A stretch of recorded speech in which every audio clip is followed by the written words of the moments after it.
talking about the phenomenal, the blacknificent, the amazing Professor Gaynell Sapenter Gainer, no one other than my great mom. She made her own Black history. She has been a trailblazer in the medical field, and I will let her show or reveal to us the area where she has expounded and made things possible for so many people in so many places. So again, this is Professor Gainer. Gainer, welcome back to Crystal Henry TV. How are you? I'm grateful and very happy to be here to share my story. Excellent. I feel blessed. Excellent. Now, we talked about in the first session, we talked about your childhood in Algiers, and we talked about your grandparents and your parents, which was my great grandparents and my grandparents.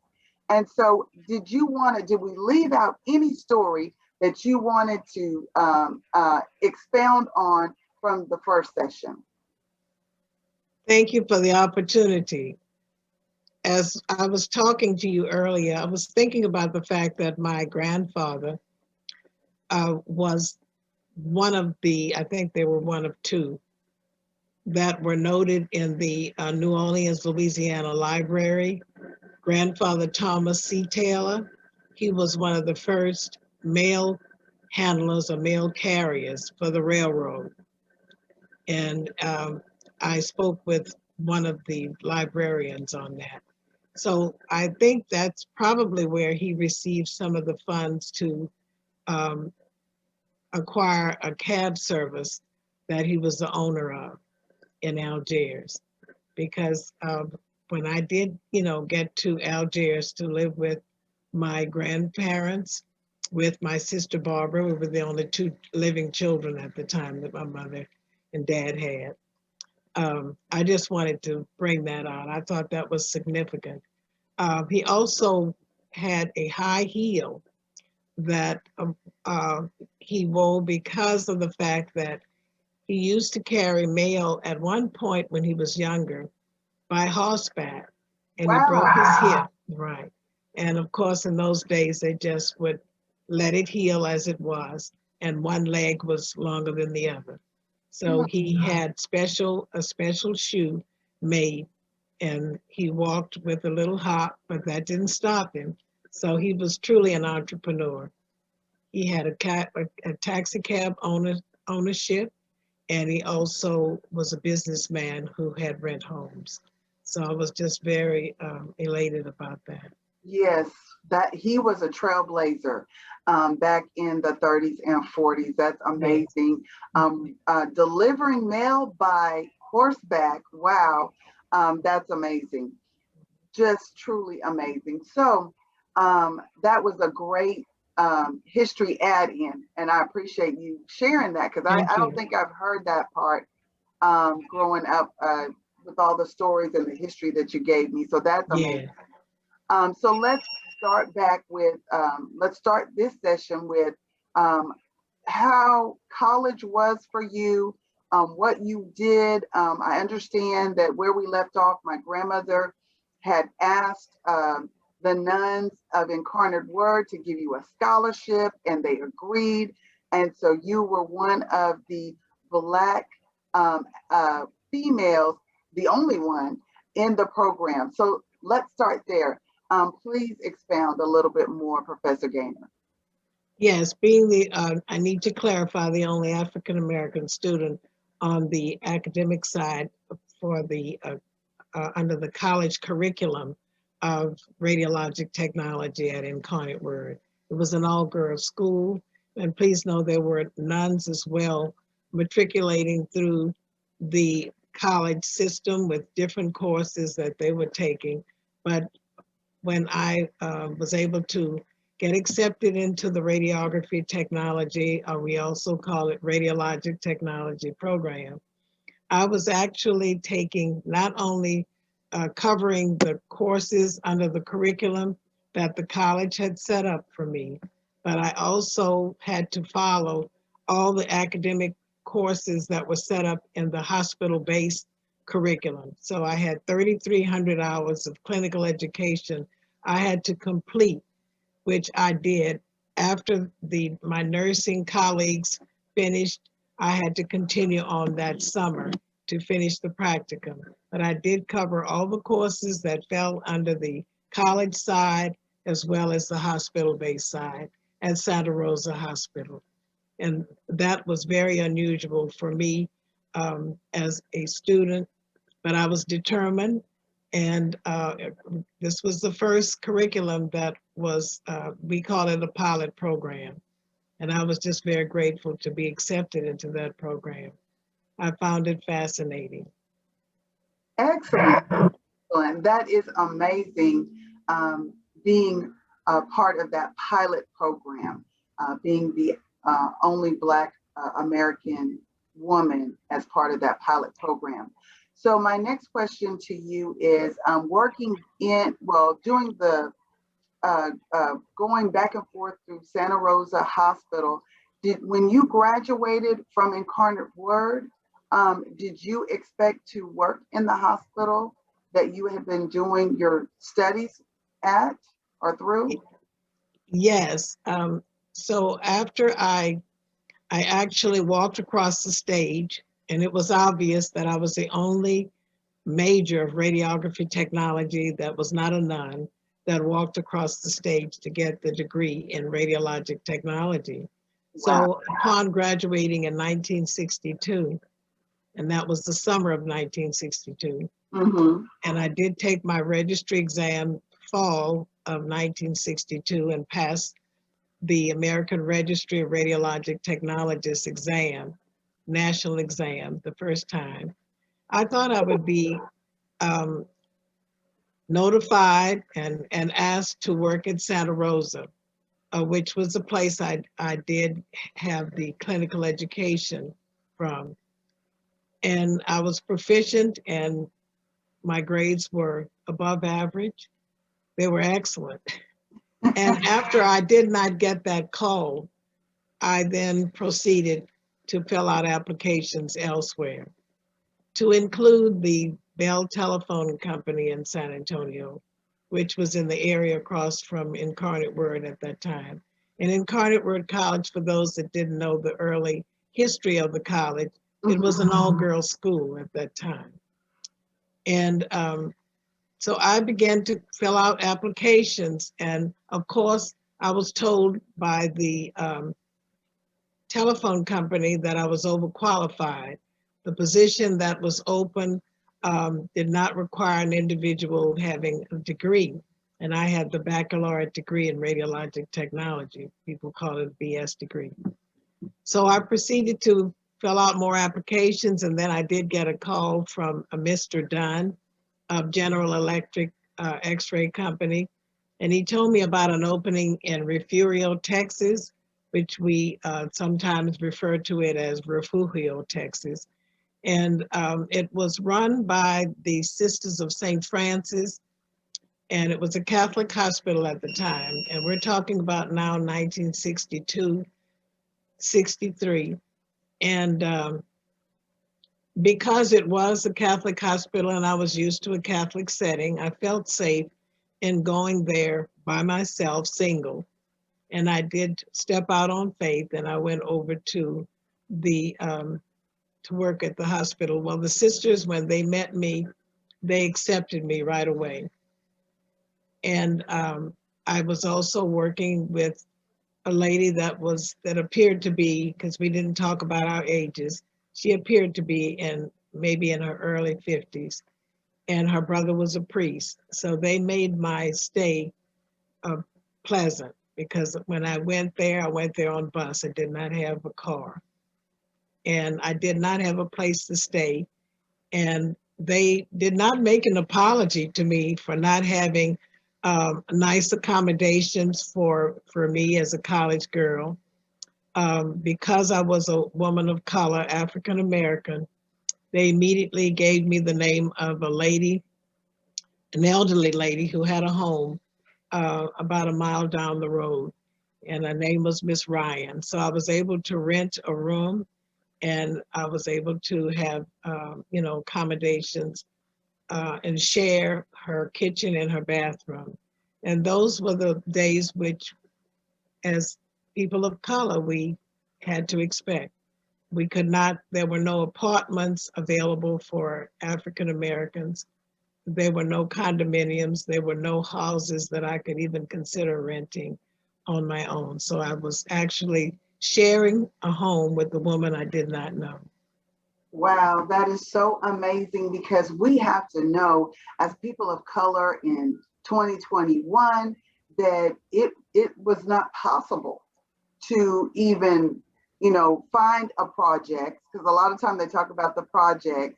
It wasn't thought of, you weren't able to do those things and to find living accommodations on your own. So again, this makes you a trailblazer, graduating from college, going to a city that you were not at all familiar with, and going without a car, going as a single Black woman. That is amazing. And to go do your first job. So while you were in Refurio, were there any notable times that you can remember while you were in that work environment that stood out to you, either something that you had to do because of the color of your skin or because of racism? Can you give us an example of that while you were in Refurio? Yes, one thing that stood out in my mind, that the city was separated. The Blacks were separate from the whites. And also I did meet a lady that was also single, and I was 21, remember, and she was a very nice Christian lady, and she's the one that really explained how the city was laid out. She invited me to go to the movies with her. So when we went to the movie, we entered through the back entrance, and we wound up going upstairs to the upper level, which was the second floor. Yes. And I noticed when I was up there that there were African Americans and people of Mexican American descent were upstairs, and they were on one side and we were on the other. And then once the movie started, the people who were friends with the people on the other side, they just sort of intermingled and sat wherever they wanted to sit. And I didn't want to be disruptive during the movie. So after the movie, I asked her what was the situation. And she said that the Anglos were downstairs, and then those who were of Hispanic descent or African descent, if their sisters, brothers, cousins were fair enough by color, if they were white enough looking, they could go downstairs. And those who were of a certain hue, if they looked like they were in any way brown, they were asked to go upstairs. And this applied to everybody, including Asians or people of other ethnicities. If your hue was not white, you could not enter through that front door. So needless to say, I never went to the movies again. And I just would busy myself with my job. And the nuns just took me under their wing, and they taught me how to do the lab work, basic lab work, CBCs and urinalyses. And also I worked in physical therapy when they needed someone to help out. I did ultrasound and diathermy in the physical therapy area. And this was over and above my regular work in radiologic technology. The radiologist depended on me. I was able to have all of my procedures ready for the doctor, doing spots of the gallbladder and other areas of the body, organs and bones. And I'm just saying that they were very impressed with my work. And the only little break that I did receive was when the lady that I worked with, her brother invited us to go to Fulton and Rockport, so I did enjoy the beach, which was nearby. That is That's excellent. the only thing that I remember that's outstanding. Yeah, so well, that is excellent because when you're in an environment that you didn't know of, you would everybody would kind of throw themselves into their work. And because you started out in the nursing program, you were really bivocational.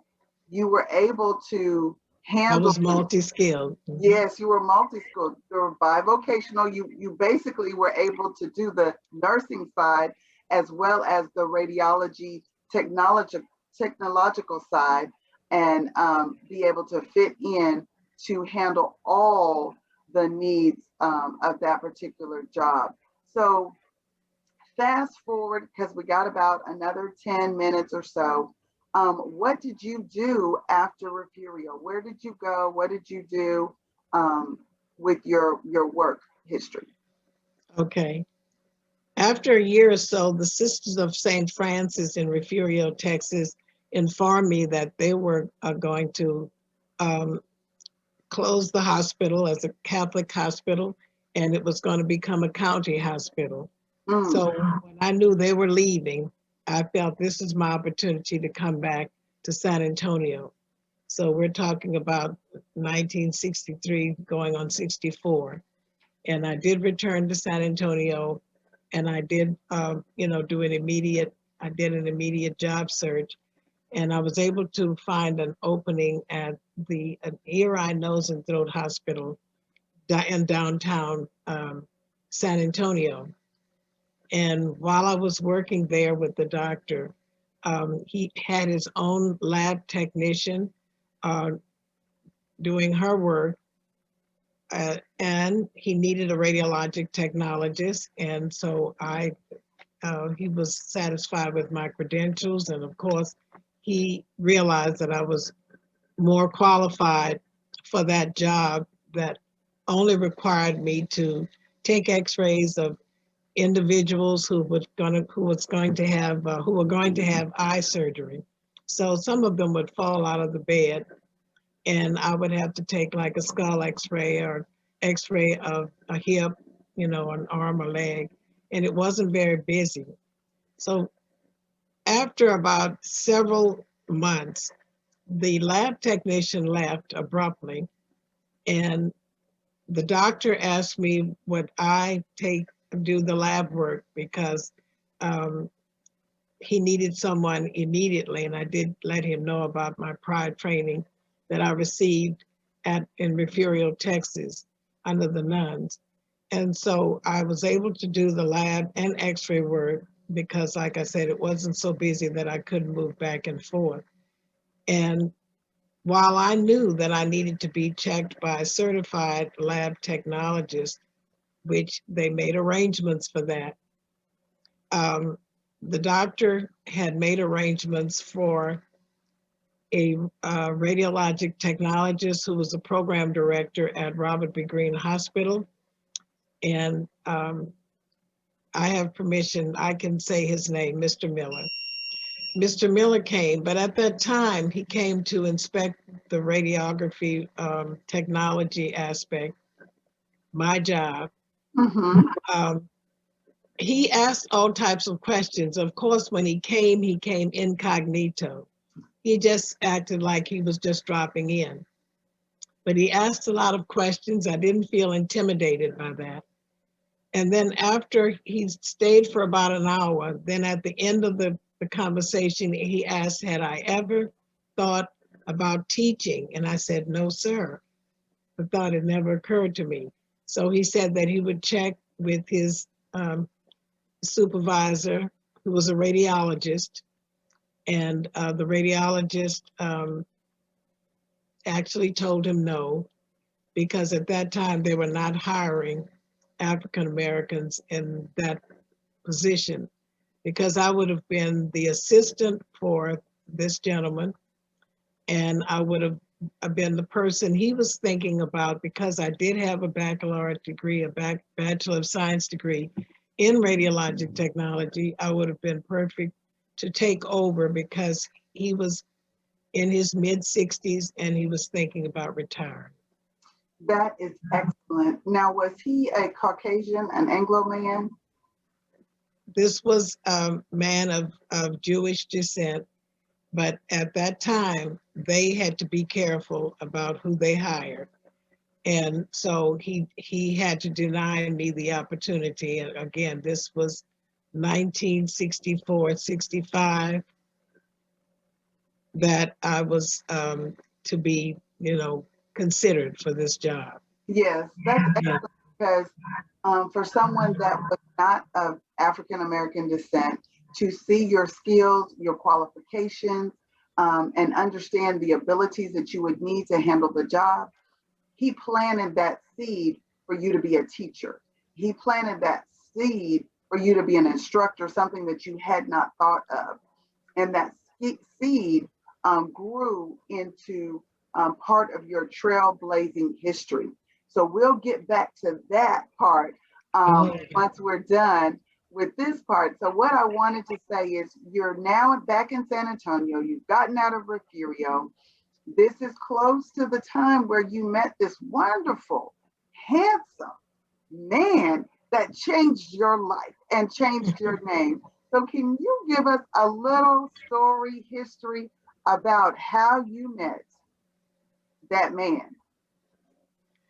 Okay, well, I finally left the ear, eye, nose, and throat hospital, and I was able to get a job with the city health department. And while working there at the health department, I did meet your dad. And after meeting him, we dated about 6 months. We were planning to get married in June, and we got married in January. And what happened was, he decided to give me a ring, so I was engaged, but he sped up the time. He showed up on my job one day around 10 in the morning. And because he was driving back and forth from Houston, he was working in Houston civil service, and he was driving back and forth from Houston to San Antonio. And he decided that he didn't want to wait until June. So that morning around 10 o'clock, he asked, could we possibly consider getting married? And I said, when? And he says, this evening before I go back to Houston. So what happened was, I was very fortunate in that I worked in the lab where we were able to do our serology tests. There was a lab set up where I had to determine if the inmates who were, in the local jail, whether any of them had venereal diseases. So we were able to run tests to determine if they had any type of venereal diseases like syphilis, gonorrhea, etc. And in doing so, they were able to conduct a blood test on myself and my husband-to-be. And so back then, I had special Let me ask this question. So back then, in order to get married, you had to pass. You had to have a blood test. Right, and you had to pass. It needed to be free and clear of any type of venereal diseases. Yeah. In order to get married. So you were in the right place at the right time, working for the health department, and just dropped in one day and said, hey, I want to get married. I can't wait. So go ahead and finish with the rest of that story. Okay. So, of course, we contacted medical doctor. Dr. Frank Bryant was very popular, one of the best African-American doctors in town. And there were several, Dr. Whittier, I won't name others, but I'm just saying that we did make an appointment with the first African-American doctor available, got that blood test to that doctor, and we were able to have the paperwork necessary to go to the courthouse, and we were married by 4 that evening. All right. My girlfriend, Jackie, at the time, she made arrangements for a corsage to be made for me and flowers for the table at Earl Abel's. And Earl Abel's, you know, was recently, it was one of the first restaurants to be integrated. And I played a part in that when I was a student at Incarnate Word in 1959, 60. But that's another story. But I just want you to know we wound up having a wedding dinner with immediate family, his parents, my parents. And of course, the lady that I was working with, she was in the area that sterilized all the glassware that we used in the lab. And her name was Miss Campbell. She's the one that introduced Irvin and I. Excellent, excellent, excellent. So that is amazing. So that was 1965? 1965, 66. We were married in January of 66. Okay. And we are married. We've been married 55 years this year in 2021. That is excellent. That is excellent. 55 years of marriage. Let me tell our listening audience that my grandparents on my dad's side and my grandparents on my mom's side, they were both married for over 50 years. So we believe in marriage in this family. We have a legacy of marriages, and that is exciting stuff, exciting news. So don't let anyone tell you that marriage is not possible, and you don't have to have long courtships to be married for a long period of time. We feel blessed. Yes. Well, Mrs. Gainer, we have come to that shutting down time of this session 2. Your miraculous walk through your childhood to college to marriage has been a phenomenal Black History moment. How you have taken us through and given us some examples of how it was to be Black in America between 1941 and 1965. So we appreciate you. I encourage all of you watchers that session 3 will be coming up soon. So please, if you have not clicked like, share, and subscribe to Crystal Henry TV on YouTube, on my YouTube channel, you've got to see the rest of this series and you don't want to miss it. So with that being said, thank you so much, Professor Gainer. You are truly Blacknificent, beautiful, amazing, and such a phenomenal trailblazer. And I look forward to session 3 with you. With God's help. Thank you so much. I feel very blessed to share my story. Thank you so much. Have a great one. And until next time, Crystal Henry TV. I'm going to